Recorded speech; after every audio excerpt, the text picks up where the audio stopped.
नमस्कार, हमारे चैनल में आपका स्वागत है। मैं हूं रामचंद्र मौर्य। साथियों, अगर आप पहली बार हमारे चैनल को देख रहे हैं तो कृपया इसे सब्सक्राइब कर लीजिएगा ताकि विश्लेषण से संबंधित हमारा रोजाना का वीडियो अपलोड करते ही तुरंत आपको मिल जाए। धन्यवाद। आज हम चर्चा करेंगे, क्या राहुल गांधी की गिरफ्तारी होगी? क्या राहुल गांधी की हत्या होगी? क्या राहुल गांधी देश विरोधी है? क्या राहुल गांधी गद्दार है? क्या राहुल गांधी की सियासत खत्म करने का षड्यंत्र रचा जा रहा है? क्या राहुल गांधी का कद विपक्ष नेता पद से कम करने या उनके राजनीतिक कैरियर को चौपट करने की कोशिशें की जा रही है भारतीय जनता पार्टी और आरएसएस के द्वारा? जी हाँ, राहुल गांधी की गिरफ्तारी की बात दिल्ली के सियासी महकमे में, सियासी गलियारों में जंगल के आग की तरह फैल चुकी है और पूरे देश में यह खबर बढ़ती जा रही है। असम में राहुल गांधी के खिलाफ देशद्रोह का मुकदमा दर्ज किया गया है और वह इसलिए दर्ज किया गया है कि राहुल गांधी ने मोहन भागवत के वक्तव्य के बाद कि असली आज़ादी तो 15 अगस्त 1947 को नहीं बल्कि 22 जनवरी 2024 को मिली है। मोहन भागवत के इस बयान की भर्त्सना करते हुए, आलोचना करते हुए राहुल गांधी ने सवाल उठाया था कि भारत स्टेट पर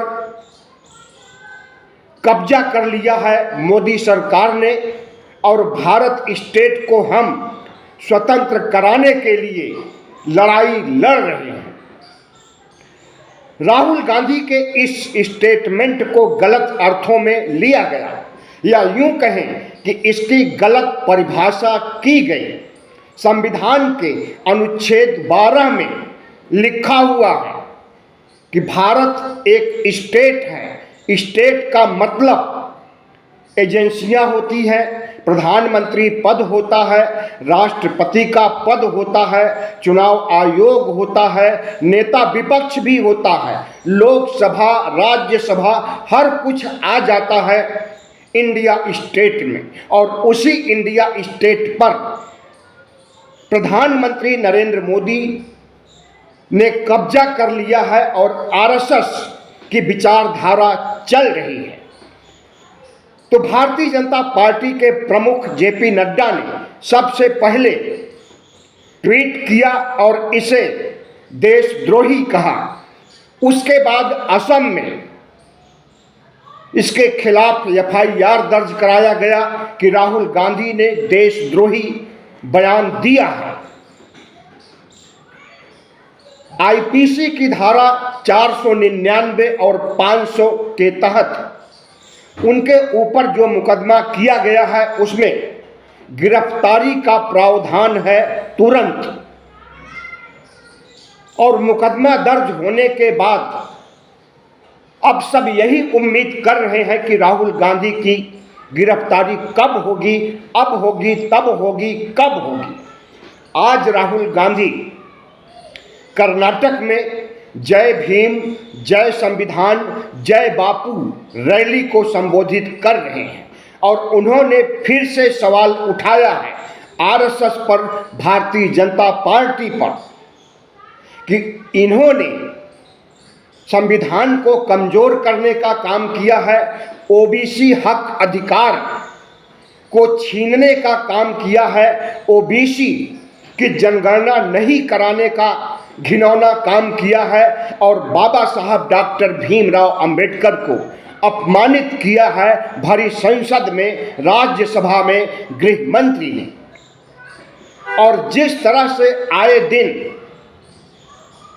संविधान की अवहेलना की जाती है, गांधी जी की अवहेलना की जाती है। इससे पूरा देश शर्मसार है। सिर्फ राहुल गांधी ही नहीं, पूरा विपक्ष नरेंद्र मोदी की सरकार के खिलाफ है, आरएसएस के खिलाफ है और हर कोई सवाल पूछ रहा है कि राष्ट्रपिता महात्मा गांधी, संविधान निर्माता डॉक्टर भीमराव अंबेडकर को अपमानित करके भारतीय जनता पार्टी जिस तरह से अपने नैरेटिव को चला रही है और हिंदू मुस्लिम करके हिंदुओं और मुसलमानों के बीच एक मोटी दीवार खड़ी करके जिस तरह से 80-20 का खेला करके चुनाव जीतना चाहती है और हमेशा सत्ता में बने रहना चाहती है, उसके लिए भारतीय जनता पार्टी कुछ भी कर सकती है, कोई भी घिनौना काम कर सकती है। राहुल गांधी को राहुल गांधी बनाने के लिए, यानी नेता प्रतिपक्ष बनाने के लिए, हम समझते हैं कि जितना बड़ा काम कांग्रेस ने नहीं किया होगा, जितना बड़ा काम इंडिया गठबंधन ने नहीं किया होगा, उससे बड़ा काम नरेंद्र मोदी ने किया है। राहुल गांधी को ये जितना अपमानित करते हैं, राहुल गांधी के खिलाफ जितनी हेट स्पीच दिलाते हैं, राहुल गांधी के प्रति जितना नफरत करते हैं और राहुल गांधी के खिलाफ जितने मुकदमे करवाते हैं, उससे राहुल गांधी का कोई नुकसान नहीं बल्कि सियासी फायदा हो रहा है। भारत जोड़ो यात्रा के अंतर्गत राहुल गांधी ने एक बयान दिया था कि भारतीय जनता पार्टी हमारी छवि को धूमिल करने के लिए, हमें पप्पू साबित करने के लिए हजारों करोड़ रुपए खर्च किया है और खर्च करती जा रही है। तो हजारों करोड़ रुपए भारतीय जनता पार्टी पानी की तरह बहा करके राहुल गांधी की छवि को मटिया मेट करने का काम आज से नहीं कई वर्षों से कर रही है, जब से उसे लगा कि राहुल गांधी आरएसएस की, भारतीय जनता पार्टी की विचारधारा और उसके सियासी वजूद पर हमला करके सत्ता को छीन लेंगे। जब से उसे यह महसूस हुआ है, तभी से राहुल गांधी के खिलाफ प्रोपोगंडा, हथकंडा चलाया जाने लगा है और उसमें बदस्तूर वह बढ़ता ही जा रहा, घट नहीं रहा है। तो प्रधानमंत्री नरेंद्र मोदी राहुल गांधी के मित्र हैं या सियासी दुश्मन हैं? वह तो सियासी दुश्मन समझ करके कोई भी बर्ताव कर रहे हैं, लेकिन वह जो कुछ भी कर रहे हैं वह राहुल गांधी के लिए फायदेमंद साबित हो रहा है। और राहुल गांधी को जिस दिन गिरफ्तार करेंगे और जेल में डालेंगे, उसके बाद राहुल गांधी का कद और ज़्यादा बढ़ जाएगा। नेता प्रतिपक्ष से वह पूरे देश का नेता यानी प्रधानमंत्री के पद तक पहुंचाने में नरेंद्र मोदी, हमें लगता है कि कोई कोर कसर नहीं छोड़ेंगे। जिस तरह से Bharatiya Janata party, RSS, IT cell, गोदी मीडिया के प्रपंच के तहत राहुल गांधी के खिलाफ प्रचार किया गया और उन्हें नेता प्रतिपक्ष तक पहुंचाया गया, और अगर इसी तरह से उनका प्रोपेगेंडा, उनका हथकंडा चलता रहा तो राहुल गांधी को इतना बड़ा फायदा होगा कि उसका अनुमान भी प्रधानमंत्री नरेंद्र मोदी और आरएसएस प्रमुख मोहन भागवत नहीं कर सकते हैं। नेता प्रतिपक्ष से प्रधानमंत्री बनाने की तरफ राहुल गांधी को कांग्रेस नहीं, इंडिया गठबंधन नहीं, बल्कि भारतीय जनता पार्टी और आरएसएस उन्हें प्रधानमंत्री बनाने के लिए पुरजोर कोशिशें कर रहा है। हम समझते हैं कि राहुल गांधी के प्रति जितने भी नफरती बयान होते हैं उसका उन्हें सियासी फायदा होता है। जितने भी मुकदमे दर्ज किए जाते हैं, जितने भी एफआईआर दर्ज किए जाते हैं और जितना भी कानूनी कार्रवाई उनके साथ की जाती है। याद कीजिए 1.5 साल पहले प्रधानमंत्री नरेंद्र मोदी और गोदी मीडिया और आरएसएस के षड्यंत्रों के तहत उस मामले को उठा लिया गया जिसमें उन्होंने कहा था कि सभी मोदी चोर होते हैं क्या, सवाल पूछा था। क्योंकि मोदी चोर और जितने भागे वह भी मोदी। तो राहुल गांधी ने यही सवाल किया था, मोदी तो चोर है ही, क्या सभी मोदी चोर होते हैं? इस पर उनके ऊपर मुकदमा दर्ज कर दिया गया और लोअर कोर्ट में उनकी हार हुई, हाई कोर्ट में उनकी हार हुई और उन्हें 2 साल की सजा मुकर्रर कर दी गई और उनका घर भी छीन लिया गया 24 घंटे के अंदर। उधर आदेश होता है 2 साल के लिए कारावास की और इधर दिल्ली में उनका बंगला, सरकारी बंगला छीन लिया जाता है और उन्हें सांसदीय पद से मुअत्तल कर दिया जाता है। और जैसे ही यह मामला सुप्रीम कोर्ट पहुंचता है, फिर से उनका घर भी बहाल हो जाता है और सांसदी भी बहाल हो जाती है। तो जाहिर है कि भारतीय जनता पार्टी अपने रसूख से छोटी अदालतों पर तो प्रभाव डाल ही देती है, हाई कोर्ट तक पर भी प्रभाव डाल देती है और मनचाहे फैसले ले लेती है। राहुल गांधी के मामले में भी मनचाहा फैसला ले लिया और 2 साल की सजा सुनवा दिया। और संसद में प्रावधान है कि अगर कोई 2 साल तक सजा पाया हुआ है तो वह चुनाव नहीं लड़ सकता है। तो 2 साल की सजा हुई भी नहीं, जेल भेजा भी नहीं गया और मकान छीन लिया गया, सांसदीय पद से हटा दिया गया। सुप्रीम कोर्ट से राहत मिली और सुप्रीम कोर्ट ने फिर से आदेश दिया कि इन्हें सरकारी घर भी दिया जाए और सांसदी भी बहाल किया जाए। तो प्रधानमंत्री नरेंद्र मोदी और आरएसएस के षड्यंत्रों में के मुकदमों में, षड्यंत्र भरे मुकदमों में कोई दम नहीं होता है। मुकदमा दर्ज कर दिया जाता है, एफआईआर कर दिया जाता है और उसमें कोई दम नहीं होता है। अभी यही मामला परसों देखने में आया जब झारखंड का एक मुकदमा सुप्रीम कोर्ट आता है।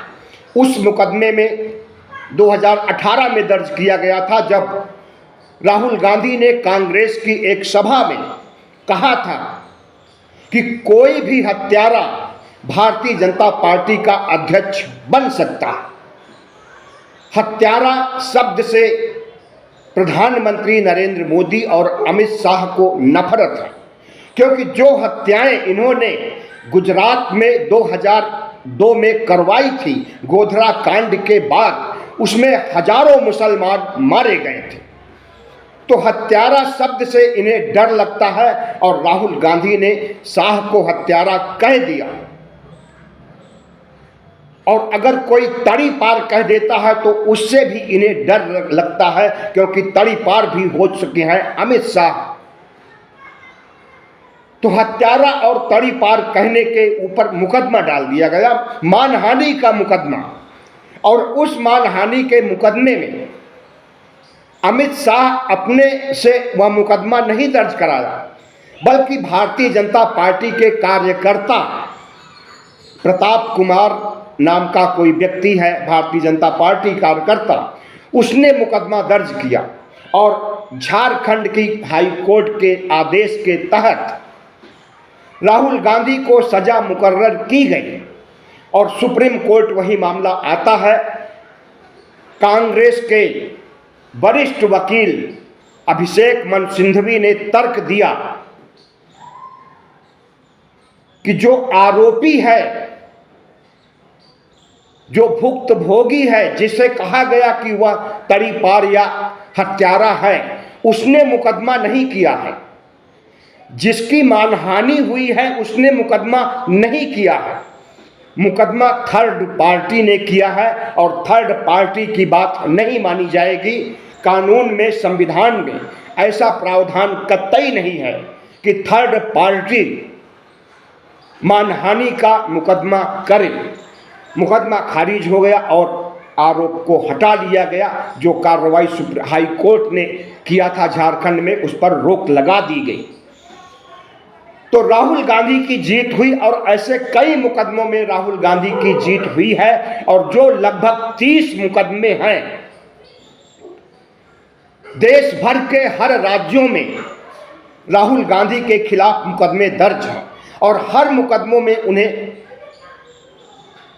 बरी कर दिया जाता है। इसका मतलब है कि जितने मुकदमे दर्ज किए जाते हैं वह पूर्वाग्रहों से ग्रसित होते हैं, वह झूठ होते हैं, झूठे मुकदमे दर्ज कराए जाते हैं। और झूठे मुकदमे सिर्फ राहुल गांधी पर नहीं, तमाम सियासी पार्टियों पर ईडी भी तो झूठे मुकदमे दर्ज करता है।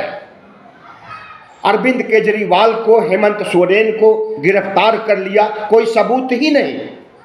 जो आरोप लगाया जा रहा था कोई सबूत ही नहीं। उसके बाद 5-6 महीने में कोर्ट ने दोनों को छोड़ दिया, दोनों मुख्यमंत्रियों को। और इसका फायदा हेमंत सोरेन को यह हुआ कि पहुंच करके उन्होंने झारखंड का चुनाव जीत लिया और अरविंद केजरीवाल भी जीतने जा रहे हैं। जिस तरह से झूठे मुकदमों में डालकर इन्हें जेल भेजा गया था, उसका सहानुभूति वोट उन्हें मिलने का वक्त आ गया है। 5 फरवरी को दिल्ली की जनता सुना देगी अपना जनादेश कि केजरीवाल निर्दोष हैं और इन्हें जानबूझ करके फंसाया गया और फंसाने वाले को दंडित करने जा रही है जनता अपने वोट के अधिकार से।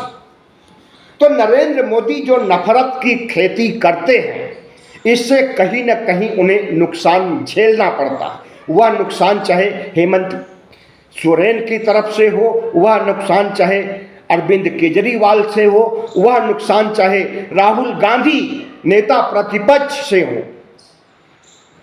तो इनकी जो चुनावी मशीनरी है उसका दिमाग इतना सनक गया है, इनके सलाहकारों का दिमाग इतना सनक गया है कि ये अपने अहंकार और तानाशाही रवैये का जो हमेशा परिचय देना चाहते हैं, वह अदालत के चौखट तक पहुंचते पहुंचते दम तोड़ देता है और भारतीय जनता पार्टी को नुकसान उठाना पड़ता है।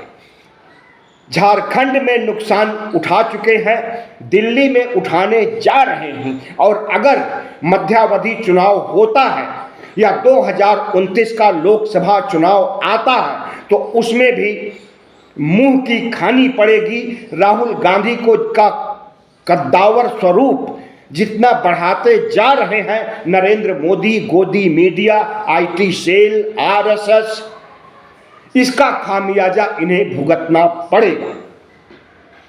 सीधी सी बात है कि प्रधानमंत्री नरेंद्र मोदी राहुल गांधी को अपना सियासी दुश्मन ही नहीं, व्यक्तिगत दुश्मन भी मानते हैं।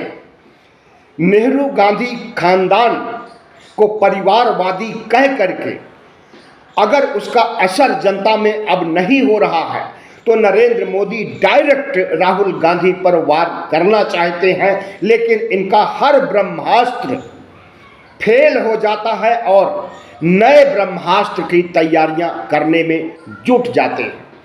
तो राहुल गांधी की गिरफ्तारी की बात जो कही जा रही है गोदी मीडिया के द्वारा या सोशल मीडिया पर या यूट्यूब चैनलों पर, कतई ऐसा नहीं होने वाला है। दरअसल राहुल गांधी और कांग्रेस पार्टी को डरवाने के लिए, इंडिया गठबंधन को डरवाने के लिए ऐसी बातें कही जा रही है। मुकदमे में कोई दम नहीं है, एफआईआर में कोई दम नहीं है। आपने देखा होगा कि थोड़े समय पहले जब संसद भवन में टकराव हुआ था भारतीय जनता पार्टी और कांग्रेस, इंडिया गठबंधन का एक साथ आमने सामने आ गए थे और जय भीम का नारा बुलंद कर रहे थे। जय भीम का नारा बुलंद करते समय बाबा साहब डॉक्टर अंबेडकर की फोटो भी साथ में लिए थे और यह नारा इसलिए बुलंद कर रहे थे कि गृह मंत्री अमित शाह ने बाबा साहब डॉक्टर भीमराव अंबेडकर का अपमान किया गया था। तो संसद भवन में प्रवेश के समय कुछ सांसदों को चोटें आ गई थी और उस चोट को यह साबित करना चाहते थे कि यह चोट राहुल गांधी ने पहुंचाई है, धक्का मुक्की करके, मार पिटाई करके, गुंडागर्दी करके। और राहुल गांधी के खिलाफ तुरंत बांसुरी स्वराज, जो सुषमा स्वराज की बेटी हैं, अनुराग ठाकुर सहित कई नेताओं ने जाकर के संसद भवन के सामने, संसद भवन मार्ग पर जो थाना है, पुलिस स्टेशन है, वहां पर एफआईआर दर्ज करा दिया जाता है। और जिन्हें चोट लगी थी, धक्का मुक्की जिनके साथ हुई थी, हम समझ सकते हैं कि धक्का मुक्की हुई होगी जब एक साथ तमाम सांसद सत्ता पक्ष और विपक्ष के संसद भवन में प्रवेश कर रहे हैं, तो धक्का मुक्की स्वाभाविक है। और वह उस धक्का मुक्की में राहुल गांधी किसी को धक्का मुक्की करके धराशायी कर दे या गुंडागर्दी करे, अगर ऐसा नैरेटिव नहीं फैलाते तो राहुल गांधी को बदनाम करने में असुविधा होती। इसलिए से राहुल गांधी को गुंडा साबित करने के लिए, राहुल गांधी को अपराधी साबित करने के लिए उनके ऊपर आरोप लगाए गए। और जब सीसीटीवी फुटेज मांगी गई तो वह फुटेज नहीं उपलब्ध थी। उपलब्ध तो थी लेकिन उसे दिखा नहीं सकते थे, क्योंकि राहुल गांधी ने ऐसा कोई कुकर्म किया ही नहीं था। तो वह मुकदमा भी इनका निष्प्रभावी साबित हो गया, वह एफआईआर भी निष्प्रभावी साबित हो गया। और जो आईसीयू में जाकर के भर्ती हो गए थे धक्का मुक्की करने के बाद, जिन्हें कि प्रधानमंत्री नरेंद्र मोदी ने फोन करके उनका हाल चाल पूछा था, और राहुल गांधी ने कैसे लतियाया है, कैसे धक्का मारा है, कैसे घूंसे मारे हैं, इसके बारे में पूछ रहे थे। तो प्रधानमंत्री नरेंद्र मोदी राहुल गांधी के खिलाफ जो कुछ भी वार घात प्रतिघात करते हैं, उसका फायदा राहुल गांधी को जरूर मिलता है। और उसी फायदे की वजह से राहुल गांधी आज नेता प्रतिपक्ष है, और अगले लोकसभा चुनाव में या मध्यावधि चुनाव में हम समझते हैं कि उन्हें प्रधानमंत्री का काम सौंपेंगे खुद नरेंद्र मोदी, मोहन भागवत, आईटी सेल और गोदी मीडिया के लोग हैं। क्योंकि ये दुष्प्रचार करना चाहेंगे, ये राहुल गांधी के कद्दावर विराट स्वरूप को कम करना चाहेंगे, लेकिन उनका कद्दावर और विराट स्वरूप बढ़ जाएगा। 10,000 करोड़ रुपए खर्च करके इनकी छवि धूमिल करते करते राहुल गांधी नेता प्रतिपक्ष तक पहुंच गए, और अभी पता नहीं कितने हजार करोड़ रुपए खर्च करेंगे, कितने मुकदमे दर्ज करेंगे। याद रहे आपको कि 30 मुकदमे इस समय राहुल गांधी के ऊपर हैं। 30 एफआईआर राहुल गांधी पर विभिन्न राज्यों में है, दिल्ली में भी है।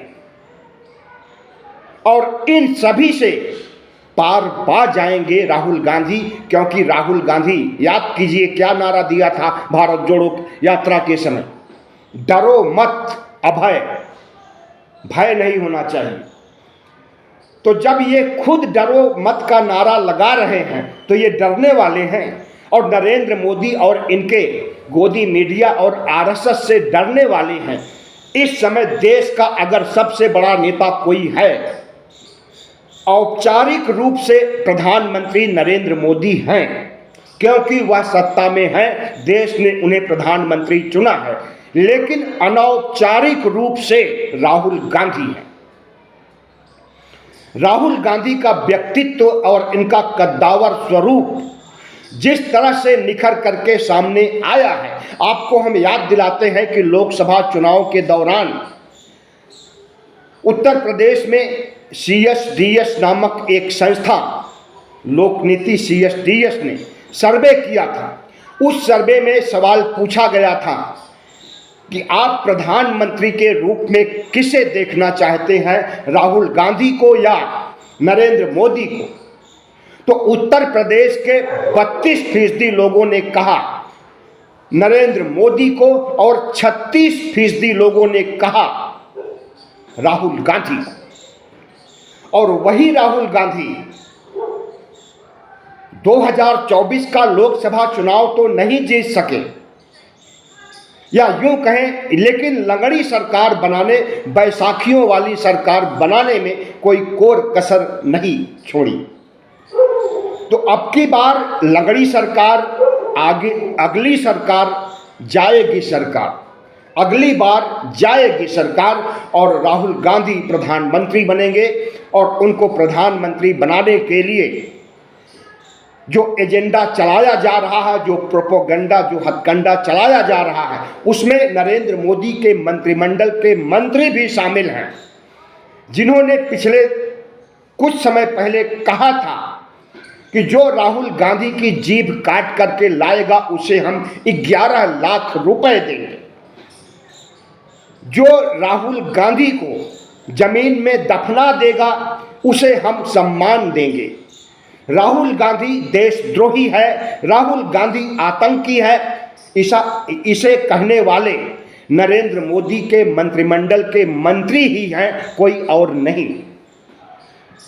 देश समझ रहा है कि राहुल गांधी कितने बड़े देशद्रोही हैं, कितने बड़े आतंकी हैं, या असली आतंकी कौन है उसे भी देश अच्छी तरह से समझ रहा है। आरएसएस को इस देश में ही नहीं विदेशों में भी एक आतंकी संगठन माना जाता है। और जिस तरह से आरएसएस अस्त्र शस्त्र की पूजा करता है, अस्त्र शस्त्र को अहमियत देता है और अस्त्र शस्त्र से दंगे फैलाता है, हिंदू मुस्लिम करता है, नफरत की खेती करता है, उसे पूरा देश ही नहीं पूरी दुनिया जानती है। और अक्सर राहुल गांधी के निशाने पर आरएसएस और आरएसएस की आइडियोलॉजी, आरएसएस की विचारधारा ही होती है। और उस विचारधारा को देश की जनता के सामने लाना, आरएसएस के चाल चरित्र चेहरे को उजागर करना, अगर राहुल गांधी ने ठान लिया है, नरेंद्र मोदी के चाल चरित्र चेहरों, नरेंद्र मोदी के देश विरोधी कारनामों को अगर उजागर करने का काम किसी ने किया है और करेगा तो वह राहुल गांधी हो। इनके ऊपर 30 मुकदमे नहीं 30,000 मुकदमे दर्ज कर दिए जाएं, कोई फर्क नहीं पड़ेगा। बहुत बहुत धन्यवाद। हमारे चैनल को सब्सक्राइब कीजिएगा, लाइक कीजिएगा और शेयर कीजिएगा।